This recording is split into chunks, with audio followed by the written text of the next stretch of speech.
Selamat siang para netizen dimanapun kita berada, salam inspirasi bagi kita semua. Menarik sekali begitu ya.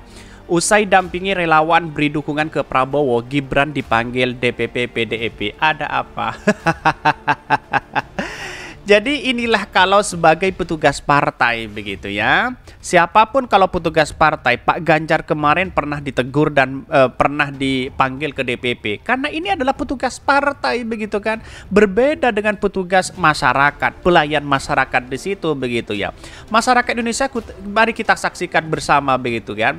Gara-gara hanya beri dukungan kepada Pak Prabowo, inilah demokrasi kita begitu kan. Memberikan dukungan kepada siapapun. Kok tiba-tiba partai ya, lalu kemudian si Gibran ini dipanggil begitu ya. Ada apa begitu ya? Apakah ini kena teguran atau apa, atau memberikan klarifikasi atau apa begitu kan? Jadi artinya apa? Ruang gerak hari ini sudah dibatasi karena dia adalah petugas partai. Ya tidak salah juga Ibu Mega mengatakan ini adalah petugas partai, ini adalah petugas partai begitu kan, harus patuh begitu. Bagaimana jadinya kalau dia jadi presiden? Misal Pak Ganjar jadi presiden, jelas ini adalah otoritas ketua partai begitu ya, karena ini adalah petugas partai begitu kan. Lantas bagaimana dengan Pak Jokowi? Juga sama, dia adalah petugas partai begitu. Jadi disayangkan mungkin Pak Jokowi pikir dua kali begitu ya. Kenapa dia sekarang sudah menghindar ya akan kembali kepada Pak Prabowo begitu dukungannya, karena begitu. Ketika Pak Ganjar jadi, tidak mungkin ya Pak Jokowi nanti punya peran penting untuk mengatur ya Pak Ganjar ini begitu kan ya. Tetapi ya pasti Ibu Mega dan PDIP begitu. Nah ini menarik begitu kan. Kalau Pak Prabowo bisa saja seperti itu begitu ya. Ya inilah yang kemudian kita harus tahu siapa mereka. Mari kita baca terlebih dahulu ya komentar-komentar netizen seperti ini. Ini saya bacakan begitu kan komentar-komentar netizen begitu. Lucu-lucu sekali begitu ya. Nasib petugas partai. Waduh, wele. Ini banyak sekali pro dan kontra begitu ya. Ini offset ya ini. Sepertinya rezim ini tidak akan selesai pada waktunya. Kenapa? Ya tampangnya ngeselin gitu ya. Enggak bapak, enggak anak sama saja ya. Artinya kalau petugas partai itu harus patuh begitu kan. Tetapi ini realitas bahwa siapapun yang kita dukung ini adalah anak bangsa begitu kan. Kalau hanya membangun bangsa bersama-sama lalu kemudian ditentukan ini si A, ini si B, capresnya si A, capresnya si B, terus kemudian ini kader si A, ini kader si B. Wah, ini kapan mau maju bangsa kita begitu? Inilah yang kemudian ini mencari tarik ulur dari tahun ke tahun begitu ya. Karena si A dukung si B lalu kemudian dia begini, diintimidasi, atau si A si B dan mendukung yang lain lalu kemudian begini. Ini bagaimana jadinya kalau sudah disekat-sekat seperti ini, ruang gerak sudah dibatasi seperti itu begitu kan. Saya rasa tidak salah si Gibran mendukung siapa begitu kan, apalagi relawannya begitu. Relawannya langsung dibilang di stasiun TV juga. Nah ini ya si Cenol Khotimah cuma keluar-keluar di medsos siang malam bahas Anies, malah kalah sama pakai kacamata itu. Jadi si Cenol ini mungkin sudah kecolongan begitu ya, tidak tahu bahwa politik itu dinamis begitu kan. Dia keluar-keluar Ganjar, lalu kemudian relawan Pak Jokowi dan Gibran dukung Prabowo begitu kan. Ini kan kecolongan besar begitu kan. Karena dia si Cenol tidak punya narasi yang baik ya, para buzzer dan cebong tidak punya narasi yang baik, akhirnya banyak relawan-relawan yang cerdas itu kembali mendukung Anies Baswedan, kembali mendukung Pak Prabowo. Karena apa? Karena gagasan Pak Ganjar yang ditawarkan tidak ada di situ begitu kan. Bukan zamannya polarisasi yang dibangun hanya upload status sana sini begitu. Bukan zamannya sekarang begitu kan ya. Waduh, jalan menuju DKI makin terjal dong. Uni gimana? Ini banyak sekali pro dan kontra. Ini presiden paling repot sepanjang sejarah NKRI. Mau lengser aja hitung-hitungan nggak deal-dealan. Imbasnya ke anak juga ini. Kesini kena, ke sana kena. Gara-gara Prabowo juga sih kamu nggak terima jatah cawapres. Ya Pak Prabowo sangat kuat sekali begitu kan, tidak mungkin begitulah ya, pasti akan dibongkar oleh Pak Prabowo begitu ya kalau dia tidak mendukung juga begitu. Di satu sisi begitu, di satu sisi kalau Pak Ganjar jadi presiden ya dia bukan ada keterikatan lagi dengan Pak Jokowi, walaupun Pak Jokowi ambisius sekali untuk menjadikan Ganjar menjadi presiden. Karena apa? Karena tergantung petugas partai, tergantung kepada siapa ya yang didorong untuk maju di situ begitu ya, partai ya, yaitu partai begitu ya, bukan Pak Jokowi nanti.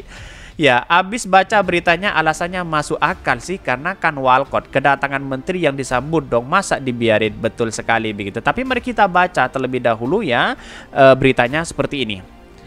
Ini beritanya ini agak menarik begitu ya. Usai dampingi relawan beri dukungan kepada Prabowo, Gibran dipanggil DPP PDIP. Ada apa begitu ya? Jangan-jangan si Hasto panik, kepanasan di situ begitu ya.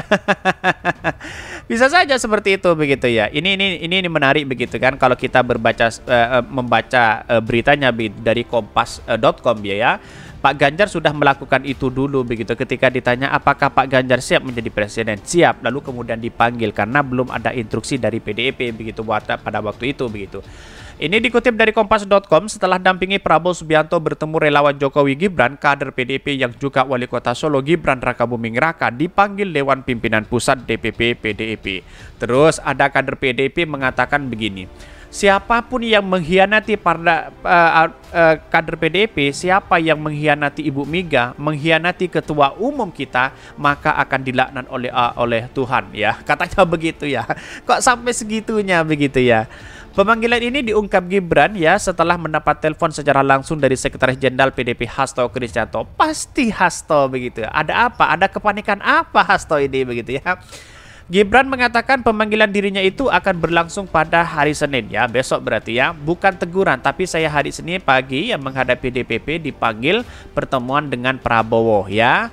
Mungkin karena itu kata Gibran Rakabuming Raka saat Benteng Fest Tenbek Solo ya. Gibran pun menjelaskan bahwa kehadirannya dalam pertemuan itu sebagai wali kota Solo yang menjamu Menteri Pertahanan sehingga tidak ada kaitannya dengan dukung bakal calon presiden atau baca pres Prabowo Subianto. Betul begitu.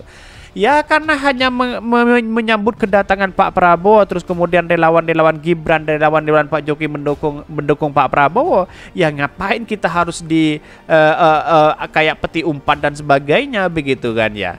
Jadi kayak gimana begitu? Ya mau ke sana dicekal begitu kan, tidak boleh lagi, mau di sana dibatasi dan sebagainya begitu kan. Ya pada hakikatnya benar juga alasannya dari si Gibran ini begitu ya.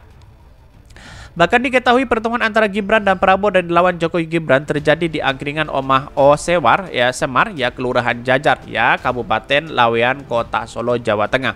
Bahkan yaitu sebagian besar kader Gerindra dan lain-lain fungsi saya di situ menjemput beliau sebagai menteri ya, tidak ikut-ikut mendukung capres kemarin.